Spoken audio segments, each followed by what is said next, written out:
Sanjay Krishna YouTube சேனல்ல இன்னைக்கு நான் வந்து வாழைத்தண்டு சாம்பார் வைக்க போறேன். பிஞ்சி வாழைத்தண்டு. இந்த வாழைப்பூ இருக்குல்ல, அதில் ரொம்ப நார் இருக்காது. சாம்பார் வச்சா சூப்பராக இருக்கும். இதில் கொஞ்சோண்டு மோர் ஊற்றிட்டு அரிஞ்சோம்னா கருக்காது. நான் மோர் ஊற்றி இதை மட்டும் அரிஞ்சு வச்சுருக்கேன். இதுக்கு தேவையானது வந்து 100 பருப்பு. நீங்கள் உங்கள் வீட்டில் எத்தனை பேர் அதுக்கு தந்தாலும் நீங்கள் போட்டுங்க. நான் 100 பருப்பு போடுறேன். இது வந்து ஒரு பூண்டு இதில் போட்டுருவேன். ஒரு பூண்டு இப்போ கழுவிடுவேன். 2 பச்சை மிளகா, ஒரு தக்காளி அதில் போட்டு வேக வச்சேன். இப்போ இதை கழுவிட்டு நான் வேக வச்சுட்டு இதுக்கு தேவையானது என்னென்ன போடணும்னு சொல்கிறேன். கழுவிட்டு இருந்தேன். வந்து பெருங்காயம், கட்டு பெருங்காயம், எல்ஜி பெருங்காயம் நான் சின்ன சின்னதாக பீஸ் போடுவேன். அது காய வச்சு எடுத்து வைக்கணும். இது பெருங்காயம் கொஞ்சம் துடிக்க போடணும். இது நல்லாயிருக்கும் தட்டு சாம்பாருக்கு. கொஞ்சோண்டு மஞ்சள் தூள்,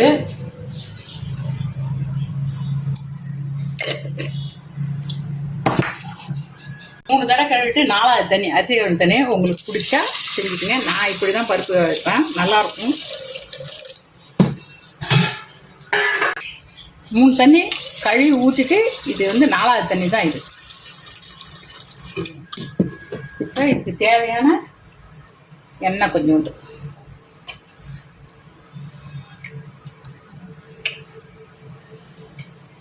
இப்போ இது வேக வச்சுட்டுல இந்த தக்காளி, வெங்காயம் பெருசாக இருந்தால் 2 போட்டுங்க, சின்னதாக இருந்தால் 3 போட்டுக்குங்க. நான் 3 வெங்காயம் போடுறேன், 1 பச்சை மிளகா, 2 தக்காளி. இதில் வந்து 2 பச்சை மிளகா, ஒரு பூண்டு, ஒரு தக்காளி பழம் இதில் போட்டு வேக வைக்கிறேன்.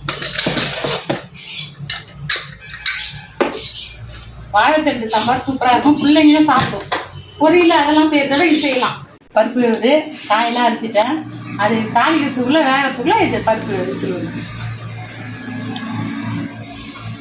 தேவையான அளவு எண்ணெய் ஊற்றிக்குங்க.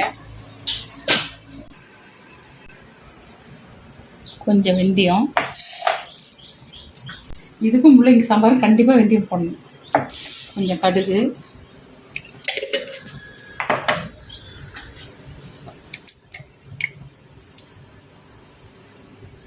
ஜீரகம், 1/2 டீஸ்பூனு ஜீரகம். அந்த ஸ்பூன் வச்சிங்கன்னா ஸ்பூன் கணக்கில் போட்டுக்கிறேன். கடுகு 1/2 ஸ்பூனு, வெந்தயம் 1/2 ஸ்பூன். எண்ணெய் நல்லா காயட்டும். எண்ணெய் காய்ஞ்ச உடனே இதை போட்டுக்கலாம்.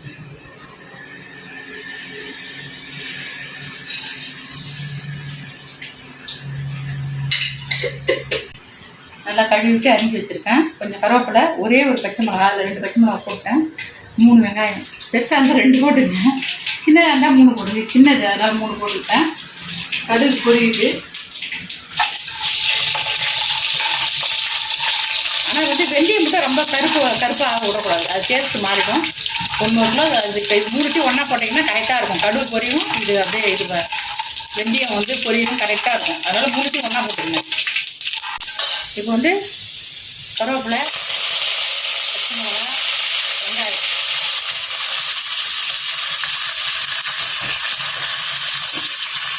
இது நல்லா வதங்கட்டும். வதங்கினோடனே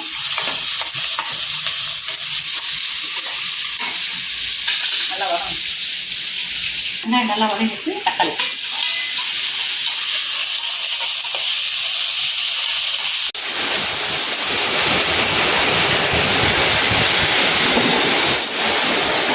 மோரில் அரிஞ்சு போட்டால் தான் அந்த தண்டு வந்து உங்களுக்கு வெள்ளையாக இருக்கும். கொஞ்சம் மோர் ஊற்றிங்க, ஒரு கரண்டி மோர் ஊற்றினா நம்ம தண்ணி ஊற்றிக்கலாம். அதில் அரிஞ்சு போட்டு உங்களுக்கு சாம்பார் கரெக்டாக இருக்கும். இது எல்லாம் வேக வச்சு ஊற்றினா நல்லாயிருக்கும் சாம்பார். 10 நிமிஷம் வரைக்கும் அப்படியே மூடி வைங்க. மூடி வச்சு 10 நிமிஷம் நல்லா வெந்த உடனே ஊற்றினீங்கன்னா உங்களுக்கு சாம்பார் சூப்பராக இருக்கும். நல்லா ஆனால் வேக வச்சு தான் ஊற்றணும். தட்டு போட்டு மூடி வைப்பேன். சாம்பார் வந்து மூடி வச்சுருக்கேன். இப்போ இது ஒரு 10 நிமிஷம் வரைக்கும் அந்த காய் வேகட்டும். வெந்த உடனே நம்ம சாம்பார் ஊற்றினா நல்லாயிருக்கும்.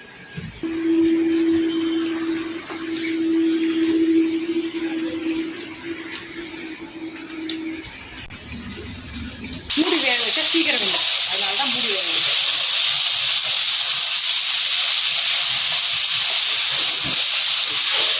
ஏன்னா தண்டு வேகிறது கொஞ்சம் லேட்டாகும், அதுக்காக தான் மூடி வேக வச்சுட்டு அது வெந்த உடனே சாம்பார் எப்பயும் போல் சீக்கிரமாக இறக்கலாம். அதுக்காக இன்னும் கொஞ்சம்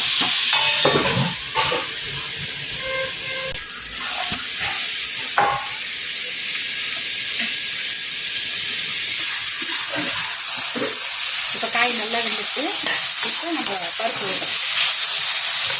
கொஞ்சம் நேரம் விசில் இறங்கிட்டு விசில் இறங்கினோடனே கம்மியாக போடணும். இது அப்படியே மசிஞ்சு அது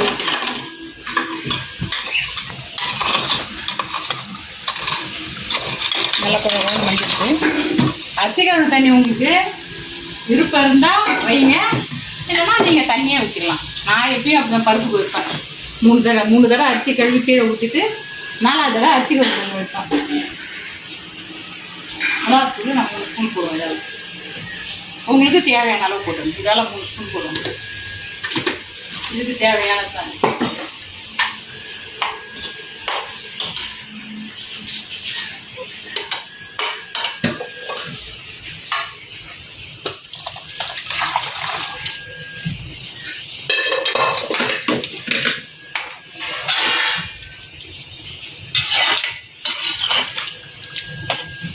போடுங்க. நான் 100 பருப்பு தான் போட்டிருக்கேன்.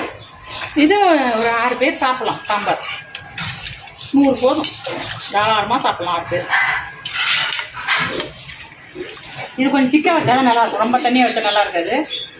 சாம்பார் கொஞ்சம் இதுக்கு மட்டும் கொஞ்சம் திக்காக தான் வைக்கணும். வாழைத்தண்டு சாம்பார் ஆனால் சூப்பராக இருக்கும். நீங்கள் செஞ்சு பாருங்கள். குழந்தைங்களும் வச்சுக்கலாம். குழந்தைங்களாம் சாப்பிட மாட்டதில்லை, இதுக்கு தான் சாப்பிடுங்க. இப்போ தட்டு போட்டு மூடி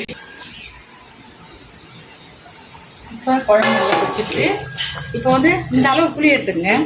கொஞ்சம் போட்டால் போதும். சாம்பார் இந்த அளவு புளி எடுத்தால் போதும். ஊற்றி கொஞ்சம் கொச்சா அப்புறமா இறக்கி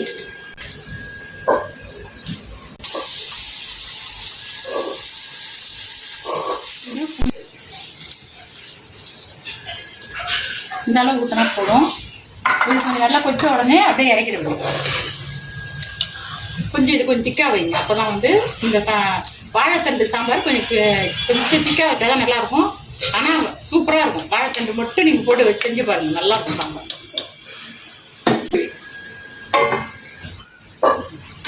வச்சு நல்லா கொச்சிச்சு. இப்போ இறக்கிடலாம்.